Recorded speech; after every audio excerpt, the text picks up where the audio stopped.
Welcome back to the Deep Dive. Today we're really digging into something critical. It's the evolution of counterterrorism. Right, how strategies have changed, moving, beyond just the military side. Exactly. We're looking at everything from high-tech stuff like drones and AI, Yeah. all the way to, well, social programs, financial tracking, and the costs, the often unseen costs involved. Yeah, and the sources we've gathered for you are pretty diverse. We've got military analysis on drone use, government reports looking at illicit finance and sanctions. Plus policy research focusing on what actually works in deradicalization, or what doesn't, which is often just as important, and studies on the social impact of all these security measures. It's a lot to unpack. It is. So our mission here for you is to boil down the key findings. How are tools like drones and AI changing the game for everyone, states and non-state groups? And crucially, how is policy trying to keep up? Moving from just, eliminating threats to maybe mitigating the root causes, the radicalization itself. While also dealing with some pretty significant social and economic fallout. It's a huge puzzle. Definitely. So, where should we start? Maybe with the tech. The eye in the sky seems like a good place. Yeah, let's do that. Because when you mention drones like a Predator or a Reaper, I think most people immediately picture, a missile strike, a hellfire. That's the common image, sure. But what the sources really hammered home for us is that the drone's primary role, overwhelmingly, is intelligence gathering. The strike capability is almost secondary. In terms of time spent, absolutely. We saw USAF reports stating that around 97% of mission time for these big drones is just reconnaissance. Wow, 97%. Yeah. They have incredible loiter time. They can just hang up there for hours, sometimes days, watching a target area, slowly, patiently building up a complete intelligence picture. And the cameras, the capabilities are frankly a bit frightening. We're talking high-definition thermal imaging.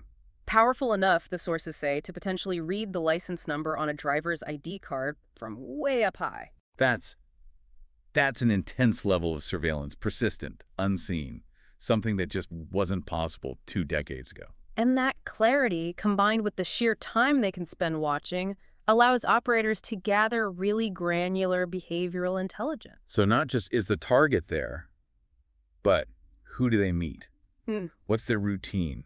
What are the family connections? Exactly. Patterns of life, which is incredibly valuable for, traditional human intelligence gathering, too. It feeds into that whole ecosystem. And this tech isn't static.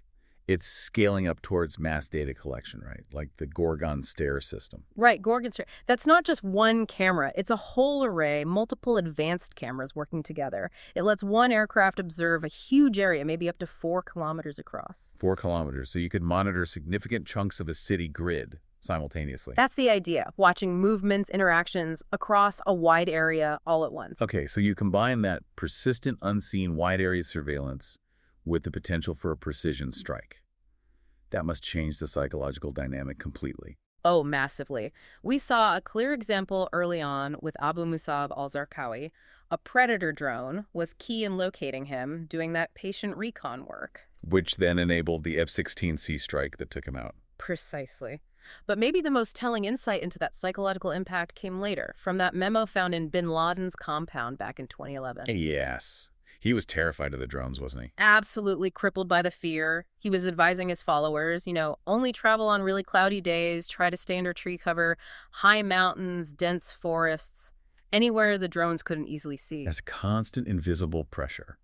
It clearly eroded their confidence, their ability to move and organize freely. That was the state-level strategic advantage, maybe a decade ago. But now the landscape is shifting dramatically because of technology diffusion. Meaning the tech is getting out there to everyone. Exactly. Look at the innovation happening in conflict zones like Ukraine. It's often driven by commercial, off-the-shelf tech. It's slashed military R&D cycles from, maybe 84 months historically. Which is 7 years. Right. Down to maybe 6 months in some cases. 6 months. So the whole strategic calculation flips. It's not just about nation-state military power anymore. It's about commercial speed. You've hit it. That pace basically democratizes advanced capabilities almost overnight. And the most dangerous thing we can do now is assume that malign actors, terrorist groups, cartels aren't using AI to, as one source put it, upskill, automate tasks, meet goals, and shorten every feedback loop. If you can buy it or download it, they can use it. Immediately. And the adoption curve is steep. We saw reports about fiber optic drones being picked up by the FLA, the armed group way faster than analysts expected. And now the prediction is that cartels will be using similar AI-driven tech. Not in years, but weeks or months. That's the forecast, which leads to what many analysts see as the really urgent emerging threat. Not the single sophisticated drone, but the swarm. AI-enabled drone swarm. Yes, and security folks are kind of admitting they're not fully grasping or prepared for this yet. It means the tools that used to belong only to powerful states are now potentially in the hands of non-state actors, operating completely outside traditional military framework. Which logically brings us straight to the policy headache. If the tech and tactics are changing every 6 months, how do governments even measure if their counterterrorism efforts are working?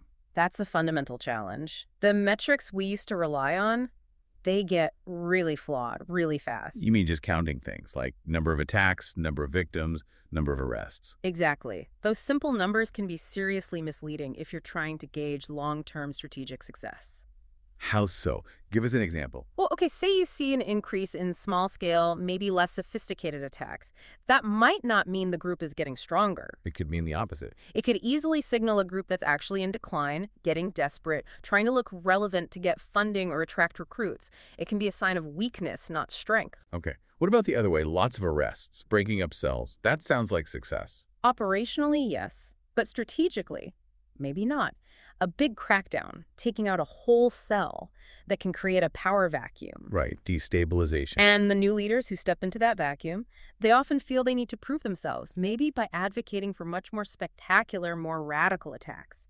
So paradoxically, your operational success could actually fuel radicalization. That highlights this disconnect you sometimes see between tactical wins on the ground, like disrupting a cell, and achieving the bigger political objective. Absolutely. A source made a great point about al-Qaeda and the fear of nuclear terrorism. They generated widespread fear, a political impact, without ever actually demonstrating they could get or use a nuke. The fear was the success, in a way. In that context, yes. So if just hitting targets or making arrests can sometimes backfire, policy has had to evolve, right, towards more human-focused approaches, de-radicalization, rehabilitation. Especially when dealing with complex issues like fighters returning from conflict zones. Exactly. And we see a real spectrum of how countries are trying to handle this, different models. Okay, let's look at those. On the, let's say, softer, more reintegration-focused end, we saw Denmark mentioned. Right. Denmark's approach seems less about punishment across the board and more about rehabilitation. They built this wide network involving police, social workers, teachers, even parents, all working together. And they actually engage directly with communities, right? Even mosques known for recruitment. Yeah, there was this case where sustained dialogue with a local mosque significantly reduced the number of people traveling to fight abroad. The support they offer includes things like psychological counseling, help getting back into education. It's quite integrated. Okay, so that's one end. What about a middle ground or a mix? The UK was mentioned. The UK is interesting. It feels like a hybrid, maybe even slightly contradictory sometimes. On one hand, they have very tough punitive measures. Like prosecuting people just for intending to go to a training camp or seizing passports at the border. Yes, new laws allow that seizure power at ports. But at the same time, they run the Channel program. Which is more about de-radicalization. It is. It's aimed at vulnerable individuals, offering mentoring, behavioral therapy, help with careers. So it's this mix of hard security and softer intervention. And then there's the Saudi Arabian model, described as comprehensive and high investment. Very high investment. Their program is apparently quite individualized. It covers religious re-education, psychological support, social skills, job training, the whole package. And they claim a high success rate, around 80%. Based on their metrics for recidivism, yes. A key thing highlighted in the sources was the support system. It extends beyond the detainee to their family's financial help, psychological support. That makes sense, reducing pressure and stigma. And they also use graduates of the program, people who've been through it, to go back into communities and provide counter-narratives. That's potentially very powerful. These sound like huge, complex undertakings. Which brings us to the costs, not just the dollar figures for the programs themselves, but the wider economic and social price tags. Yeah, the hidden costs are significant. Let's start with the economic side. The sources seem pretty clear. Pouring money into security, whether public or private, and that private security industry is absolutely booming. It is, globally. It doesn't actually stimulate long-term economic growth. You're spending huge amounts just to hopefully get back to the baseline status quo before the threat. Precisely. It's not productive investment in the traditional sense. These extra security layers, think tighter airport checks, more complex visa processes, they act almost like a tax. A tax on economic activity. Yeah, they add friction, they add cost. Yeah. And critically, the resources, the billions spent on this, are resources not spent on things like healthcare, education, infrastructure, things that do drive long-term growth. There's a real opportunity cost. Okay, so that's the economic drag. But then there's the social cost, which can be even harder to measure but may be more damaging in the long run. Definitely. One major issue highlighted, particularly in the UK context, was the creation of what researchers call a suspect community. Primarily within Muslim communities. Yes, where widespread security measures lead to a feeling of being constantly watched, constantly under suspicion, purely based on faith or background. And this erodes trust between the community and, say, the police. Massively. Practices like stop and search, especially when perceived as disproportionately targeting certain groups, or things like the Schedule 7 powers at airports. Schedule 7, that's the one allowing questioning without needing reasonable suspicion. That's the one. And the sources noted the questioning often goes beyond security matters into personal religious beliefs, asking about views on jihad or even polygamy. People feel it's religious and racial profiling. You can see how that would build resentment and undermine cooperation. Absolutely. And there was a specific, quite damaging example mentioned, Project Champion in Birmingham. Ah, the cameras. The surveillance cameras, yes, they were installed in predominantly Muslim neighborhoods, but the funding source was kept secret. It came from a counterterrorism budget stream. And when that came out? Huge community anger, a feeling of betrayal. It apparently destroyed years of careful work police had done to build trust and cooperation on counter-radicalization efforts. So the very tool meant to enhance security ended up undermining the broader strategic goal. Exactly. The operational tactic, the secrecy, backfired and damaged the long-term relationship needed for effective community-based counter-radicalization. It's a cautionary tale. So we have rapidly evolving tech threats, complex and sometimes counterproductive policy responses, significant economic and social costs. What are the people right at the sharp end, the security operators, the analysts? Are they equipped to handle all this complexity? That's a crucial point, and maybe an area that needs more focus. The sources call them potential white spots in resilience. Meaning vulnerabilities. Yes. The sheer complexity of these hybrid threats, combined with the absolute deluge of data coming from sensors, surveillance like Gorgon Stare, intelligence feeds, it creates huge potential for cognitive fatigue, for decision bias. Information overload leading to mistakes or missed signals.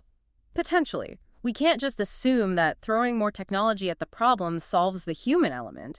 The operators are under immense pressure. Which leads to this idea of a human-centric imperative, focusing on the people running the systems. Exactly. The sources argue strongly for more investment in specialized training, things like behavioral adaptation academies. And red team exercises. What are those? Red teaming is basically setting up exercises where a dedicated group actively simulates the adversary, tries to find weaknesses, challenges assumptions, stress tests the decision-making process of the main team under realistic high-pressure conditions with information overload. To counter bias and fatigue. Precisely.